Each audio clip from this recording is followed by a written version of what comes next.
Hey guys, this is the XRP Cowboy. Hey, this is Billy. It's gonna be beautiful. It's showtime. We're gonna talk about how I trade, how they're stealing our money, and some conspiracy. I'm gonna make it quick. Computer start song over. We're gonna make this quick too.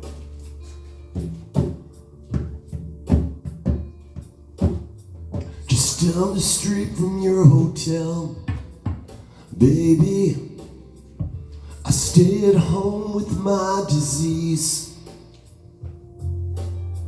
Ain't this position familiar, darling? Well, all monkeys do what they see. Help me stay awake, I'm falling. Down on Virginia and Oklahoma, where I got friends who care for me. They got an attitude of everything I ever wanted. Oh, they got an attitude in me. Help me stay awake, I'm falling. Sleep in a perfect blue building beside the green apple sea. I'm gonna get me a little oblivion, baby. Computer off. I have to be sweet. My wife is sleeping. So where are we gonna start? How I trade, how I've been making money, how you can make money. But first, we're gonna talk a little conspiracy. Chris Larson stepping down as director of Ripple. I mean, is this insane? I mean, he's much bigger than that. But why? We've heard because of a settlement, but there's another, that's one point. But there was a previous point. That's the latter. Let's do the former. What about the settle when Ripple bought all those Ripple shares back? You know, from Tetragon. Why would they do that? Why would they buy them back at double the market cap? Because they value them at $15 billion. The shares at a $15 billion market cap. Doesn't that seem odd? When they could have gone on to Link2 and bought them at an evaluation of about half that. It was a lot of shares, I get it, but point is why'd they do that? Well, you know, once again, that's an implied settlement. Tetragon had a lawsuit with them, you know, and the SEC has a lawsuit with them, and they wanted to clean up all the mess. These are settlement terms. This would imply they were talking settlement way back when they purchased those shares back, you know, or the SEC was leveraging Ripple to get something they wanted if they did something for them. But these are two settlement things. And if you don't believe me, just look at Elon Musk. You know, he was removed. You know, and ultimately now, sure, we have Michael Saylor, whatever that clown's doing, being removed as well. You know, I don't even need to get into that. My solution to that is if I'm wrong about Bitcoin, you know, I've been saying 20 is the bottom. Well, 17, 18 is the bottom because I think that was the true top in 17, the corner of 17 and 18. I thought it would retrace back down to that. You know, but the thing is now we're seeing other people talking about that being the bottom. People that said it would go much, much lower. I believe the blockchain backer implied that, which is weird because he was saying like 3,500, wasn't he? Which I think is mathematically impossible. It would be the end of the world. I just think there's too many people holding Bitcoin for it to retrace to that level. That wouldn't be a retrace. That would be the end of time. That's not happening. Which is why you can't just look at charts. See, I do both. I invest and I trade charts. We're going to get into how I trade and why I'm trading at such low prices. in a minute. Let me see. I wrote a couple notes down. The exchange is robbing our coins with our coins. What does that even mean? Well, let's get back to Chris Larson's. Everybody's saying maybe he's leaving for this green narrative. Listen, the Cowboys gonna fucking tell you he doesn't give a shit about the climate, okay? This is all a narrative to bring attention to Bitcoin, okay? And to help XRP, because very soon it will be, neutral or positive, whatever it is. Who cares? They're already green, baby. Like the money we're going to make. Point is I never mind the little things. I just smile. What movie is that? Just saying, the lead was hot. She was hot.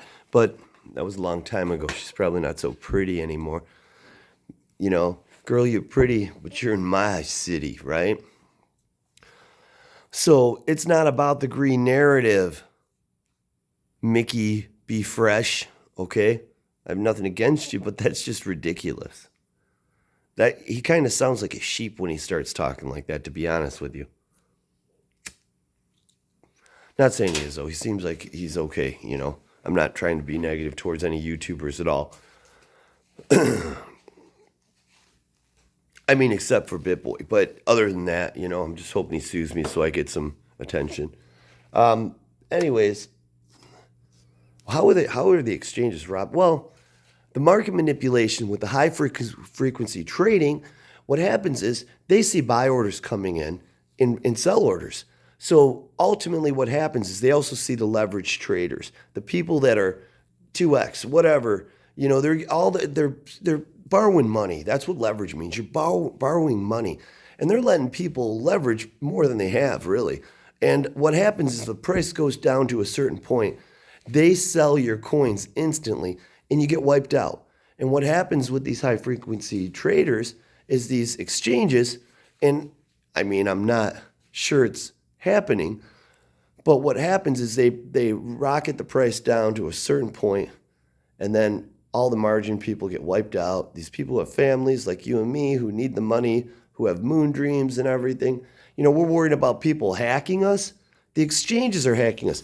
You're worried about somebody hacking, like taking half your crypto? Isn't a 90% drop, like 90% of your crypto? This is all exchange manipulation, I'm telling you, and positioning. And the worst part about it is, we've heard not your keys, not your coins. Well, most people are on exchanges because we trust them. But what they're doing is they're putting these big sell orders in to wipe you out with your coins, because that's what they're using to do it. They're selling your coins, knowing, because they see the orders coming in, they can buy them back at a lower price, and they know it's going to go down because they know exactly, to probably the nickel, how low the price is going to drop by doing this. And then they're going to buy them back with the money you put in there, your coins, but they're not your coins anymore because they liquidated you. And the price within minutes or moments or seconds is going to be right back to where it was. I saw a drop in US Binance. You can look at Bitcoin and you'll see this. It dropped to 85K from like 60K. Someone like me and you went to bed, and woke up and their money was gone. I don't even know if you can do leverage on US Binance, but this is just an example. And woke up, and because I don't think you can. But it doesn't mean there's not, they're not connected to other exchanges and all these other things. I don't know how it works. I just know the price didn't drop to 8,500 in a second, okay? So somebody got wiped out, and it's ridiculous. I don't know. I use my phone, so I don't have any, sell stop orders, like sell orders or stops. But even that, if you have like these sell orders, if it drops to a certain point, you're getting liquidated. And you're waking up the next day thinking it's a good day seeing the price of Bitcoin until you look at your account and you're done. You're like, you feel like you can't breathe because your wife thought you were a genius when she went to bed. And then you wake up and you're telling her, I don't know if we can go on vacation or pay the mortgage. Bottom line is, we're getting wiped out and they're using our money to do it, and then they're keeping it. Where I'm from Detroit, okay? They call that stealing. And motherfuckers, it doesn't work out too good for them in the end, if you know who they are. So that's concerning, which is why we need regulation, on these exchanges. I've said this from day one. Without regulations, this stuff can go on and on. It's still not legal, but there's the gray area. And it's not to say the exchanges specifically are doing it, but we do know that they're affiliated or are, in bed with the people who are, and it's high frequency trading. That's why when Bitcoin drops, the whole market drops at the exact same time. That just doesn't happen. Yeah, you could see it with mutual funds like cars and earnings reports, a drop, but we're talking 3%, 10% is really bad instantly. But that has to be horrible earnings. And, GM, if GM has the worst earnings ever, and let's just say it were to drop 10% instantly, yeah, it's going to bring down the ETF with the other automotive companies in it like Ford, but they're not going to drop exactly exactly the way GM did, and the other ones will rebound quickly. But that doesn't happen in crypto. It all moves together because it's all affiliated. Have you ever wondered if Bitcoin controls the price of all the alts, or does the alts control the price of Bitcoin? Because a lot of people have to buy Bitcoin to get the alts. It's just a thought, and you have to buy Bitcoin first. So it's a tell, right? And it's all speculation. But point is they're stealing our money, okay?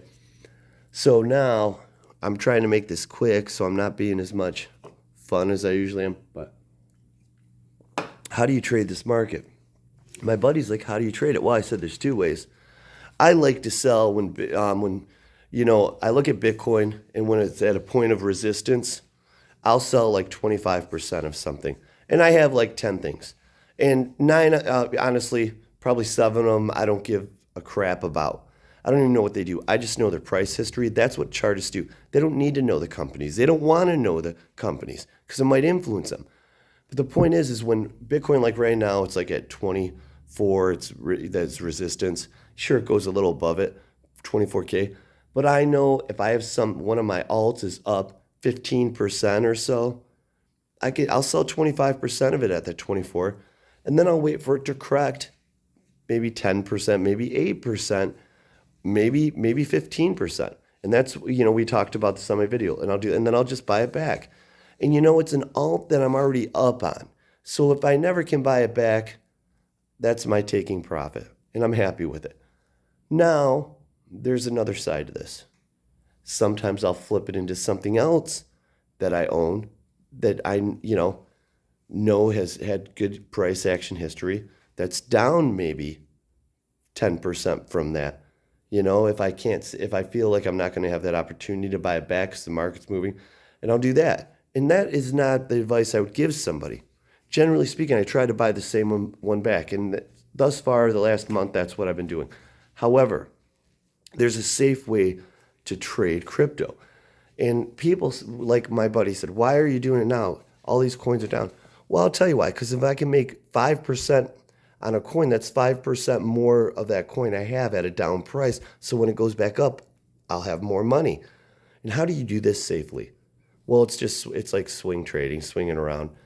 I'm going to make some numbers up. Like VeChain, it hit like 3 cents today, and it almost hit 30 cents. But 3 cents is a great number. It's a point of resistance. And so I sold at 29.9 or almost 3 cents. That was my sell price. And I hit it when I was sleeping. And I woke up and I'm like, oh my God, it's still running. And it was at like 3.5 cents almost. So I'm like, I might not be able to get this VeChain back today at, below my purchase price, which was like 2.3 cents. So what I'm going to do here is, what else can I do? And I looked at something, I saw Link, and it was still down like over 10% from where it was in the last week. So I just put it in there. Now I'm waiting on Link. Because the market goes up together, but they don't go up the same way. It's like a rotation, right? It's clearly a rotation. I've got some money in one, and I'm thinking that's going to pop soon because it hasn't in a minute. But the bottom line is what you can do is consciously, I set sell prices, and I do buy limits, limit orders. That's what they're called. What you can do is consciously when you're watching the market, hey, this coin is up 15, 20%, and this coin that I also like in the last week is down and it hasn't ran as much, so I could sell this and just throw it into this one that's 10% or 5% even behind it if your fees aren't that bad. And just know instantly that you're not going to lose money because of that. Anyone can lose money at any time, whether you hold them or lose them, but that. But you can't just look at the fact that it's only up, like let's say VeChain's up 15% today and let's say Link was only up 3%. You'd say there was a differential, I guess that would be the way to say it, of like if VeChain was up 2% and VeChain was up 15% and Link was up 2%, you say there's a 13% difference. But you can't just look at it. You also have to look at the last couple weeks. Maybe Link ran yesterday and that's why it's only up. You might be buying something that ran more. You have to make sure it's down for the last couple weeks too, and it hasn't ran more than VET. So how do you do that? You don't have to do all the math in the past. You just have to look at the last week or so, how much, what the high was, and then you look at where it's at. And if it's down and VeChain's at the highs for the last week or two, it's good to do a couple weeks. Then you're buying it. It's cheaper because it hasn't ran as much. Okay. Now I get it. Sometimes cryptos have big news. That doesn't matter. And the truth is when something runs 20%, it usually corrects 10% within the next day. If it keeps running, you're taking profits because you're not selling all of your VeChain. It's a high quality problem. You're only selling 20, 25% of it. So your account's still going up. You understand? I know this, it's keep it simple. Keep it simple is you sell something that's up 15% and you buy something that's only up 5% for the day. But you should look at to see where it was the previous days within a short amount of time. You don't have to go back months, just maybe for the last 7 days. And then you just keep accumulating. And you know what? If VeChain keeps going up, great. But you still own something else that is going to go up. It's that easy, but it's that hard because the emotions are what kills people. You can't be emotional. Or you just wait for it to drop. And if it doesn't ever, that's your profit you take. But when the market's down 90%, you constantly want to be in it. Because if you're not in it, you feel like you're losing money if you're sideline cash. And you risk that emotional thing of buying it back a lot more expensive. I would say buy something that's up and then sell something that's up and then buy something that is down and immediately after. So you're in the market. That's a safe way to do it. Ultimately, and how do I buy crypto? I'll tell you, the last 2 or 3 years, I've never bought at market price. I always, do like 2%. It's not much, but 2% lower than the price, maybe 3% if it's making a move. But if I'm putting fresh USD into the market, I've always done 2 or 3% below. And you know what? I've never not missed a buy. And you wouldn't believe it, but you do that. Just think about it. If you just buy 1% under, and you do that 100 times, you got 100% more coins in the market. Don't ever, just buy something at the market price. Always ask for a discount, and that's what you do with limit orders. If your exchange doesn't give limit orders, I think Coinbase is. Actually, I have bought on Coinbase where you couldn't do that because I have the Pro, but I don't use it that much. That's the only reason, because I'm getting a coin I can't get on another exchange. But never settle if you have a limit order, because you're probably going to hit it. Crypto's so volatile.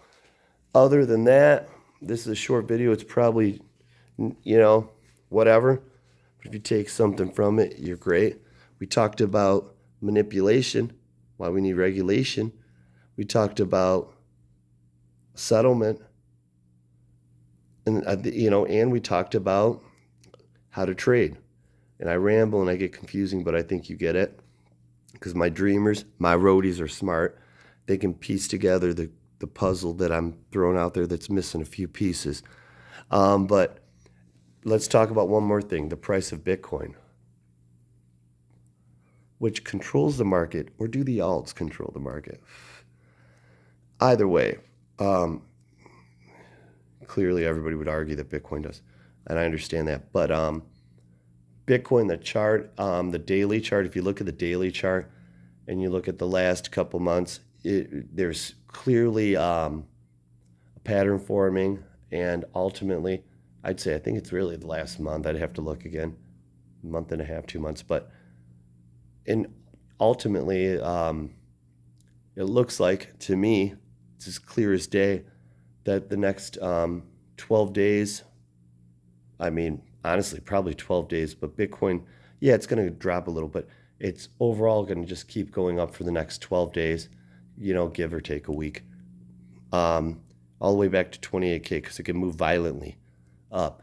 And I truthfully believe, based on the charts and the numbers I ran, that it's 68% probability that we're going to see this Bitcoin trying to get to 28 or close, unless we have this huge downturn. And then what a coincidence. I was talking about that before I knew that Tether printed another billion Tether. Are they printing it, or are people buying it so they can buy Bitcoin and that's why it's printed? I don't know if the tail's wagging the dog or not. I just know that it's another catalyst to support the theory, but I'm just basing it on candles, and it's simple math. So with that being said, alts should keep going up. And people are wrong. If I give you a 68% probability, there's a 32% probability that you're wrong. And that's how every chart person lives. But if you're right 68% of the time, you're making a lot of money, right? Getting paid like athletes, right? My dreamers, my roadies know that I'm looking out for you. It was pretty cool. Christopher Green, he had this Twitter thing, and I spoke on it about how the metaverse and eternal life and Tesla and crypto and AI are all correlated, and they're all working together for this. And cloning. It's posted on my Twitter.